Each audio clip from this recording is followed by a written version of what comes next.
Kylie Padilla nagsalita kaugnay ng viral niyang pahayag na aalis na ako ng Pilipinas na matanong sa posibilidad ng pagtakbo ng amang si Senator Robin Padilla sa mas mataas na posisyon.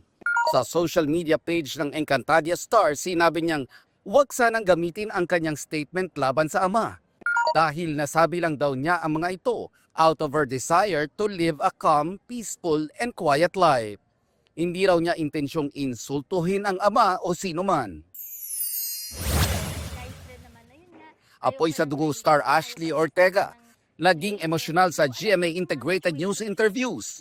Napag-usapan kasi ang relasyon niya sa kanyang inang may tampo pa rin sa kanya. Have you reached out to her? Of course, the moment pa lang nung na-evict ako, that's the first thing I did. She's still my mom, and it's hard na, not having a relationship na talagang fully okay pa with someone you love. So, medyo pa rin, it's still, I barely talk about it also. Yes, oo. So, yun lang naman. So, we're still trying to make things better. We're still trying to make things better.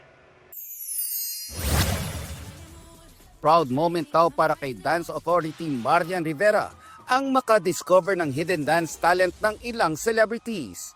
Nakakatuwa kasi yung sa Stars on the Floor, maraming oportunidad ang naibibigay sa mga dancers talaga na i-showcase talaga yung galing nila sa pagsasayaw. So, itong season 2, parang mas exciting kasi alam mo yun, ang daming collaboration na unexpected.